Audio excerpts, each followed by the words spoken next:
হ্যাঁ, তো সকলকে জানাই শুভ দুপুর।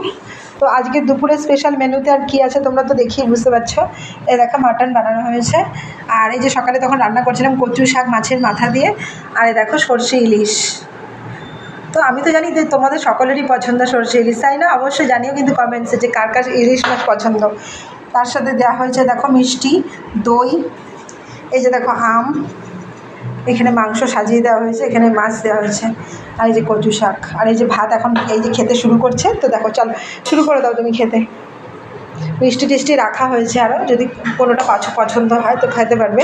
আর দেখো এখানেও মিষ্টি আছে, এখানে রাখো এটাকে। এই যে তো এখানে আছে পান্তুয়া আর রসগোল্লা আছে দু রকমের, আর এখানে আছে সব ধরনের চমচম। তো আমাদের শিলিগুড়িতে না চমচমটা খুব বিখ্যাত, মানে চমচমটা সত্যি খুব ভালো লাগে খেতে। কলকাতার চমচমও খেয়েছি কিন্তু ভালো লাগে না, আমাদের এখানকার চমচম সত্যি অনেক অন্য রকমের সব স্বাদের। তো যত রকমের চমচম ছিল মোটামুটি নিয়ে এসেছিলাম। এই যে দিয়েছি এখানেও চমচম, এই যে দেখো এটাকে বলে চমচম। আর এখানে যেগুলো যেগুলো দেখছো না এগুলো চমচম আছে বেশিরভাগই সব। আর এখানে রসগোল্লা পান্তুয়া তোমরা যদি এখানকার খাও তাহলে বলবে যে কত সুন্দর, খেলে গলায় চলে যায়। আর কলকাতাগুলো কী হয় ছিপড়ে টাইপের, মানে খেতে খেতেও দেখি গলায় আর যায় না, লাস্টে ফেলায় দিতে হয়। তো যাই হোক, আমার কলকাতার কোনো মিষ্টি ভালো লাগে না। সন্দেশগুলো কিছু কিছু খুব ভালো হয় খেতে, খুবই সুন্দর, তুলনা হয় না। আবার আমাদের নর্থ বেঙ্গলের যদি বলো এখানকার চমচম রসগোল্লা পান্তুয়া সত্যি খুব দারুণ খেতে। তো এখন খেতে দেওয়া হয়েছে দাদাভাইকে, এই যে দেখো খাচ্ছে।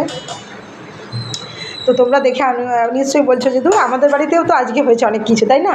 তোমরা আজকে কী কী করেছো? আমাদের আজকে ছোটো মাছও করিনি, কিচ্ছু করিনি, গলদা চিংড়ি ছোটো মাছ কিছুই করা হয়নি। বলছিল যে আনবে, আর যে না আমাদের খাবার কেউ নেই। এই যে দেখছো এই মহাশয় খায়, বাকি এই যে ছোটোটা আছে এটা, এই যে আমার মা, আমরা কেউ খাই না, আমরা খেতে অত পছন্দ করি না। নাহলে আনবো যে একজনের জন্য আনার পর বাকিটা কী হবে বলো?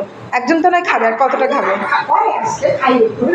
হ্যাঁ, আর সবথেকে বড় কথা হচ্ছে আমি তো এমনিতেও ট্র্যাডিশনাল রান্না তো খুব একটা পছন্দ করি না। আমার কাছে একটু ফ্রাইড রাইস, চিলি চিকেন বা এরকম কিছু হলে খুব ভালো হতো।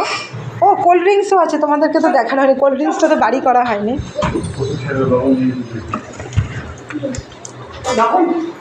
তো কোল্ড ড্রিঙ্কস এই দেখো আপনারা কোনো সময় কম দেন, কমের রাস্তা আছে, বেশি কোনো রাস্তা নেই। কোল্ড ড্রিঙ্কসটা দেখো, এই দেখো কোল্ড ড্রিঙ্কস। এটা তো বার করা হয়নি, এটা পরে বার করলাম, কারণ তো ফ্রিজে রেখেছিলাম, একটু আগে আনলাম, ঠান্ডাই হয়নি।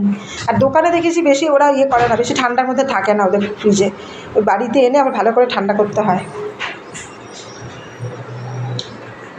তো এটা দেবো লাস্টে খাবে, কারণ তুমি যত যাই খাও একটু লাস্টে কোল্ড ড্রিঙ্কস না খেলে হজম হয় না। ও তার জন্য আচারও রেডি আছে, আচারও খেলে খাওয়া যেতে পারে, সেটা কোনো অসুবিধা নেই। কিন্তু আচার তো রোজ দিনই খাই, তো আজকের জন্য একটু না কোল্ড ড্রিঙ্কস আনলাম।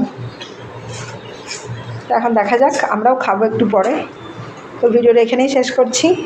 কেমন লাগলো, ভালো লাগলে অবশ্যই কমেন্টসে জানিও, আর সাবস্ক্রাইব করতে কিন্তু ভুলবে না। পাশে থেকো, তোমরা পাশে থাকলে তবেই আমরা আমাদের কাজগুলো করতে পারবো, আর আরও অনেক কিছু ভিডিও দেখাতে পারবো তোমাদেরকে।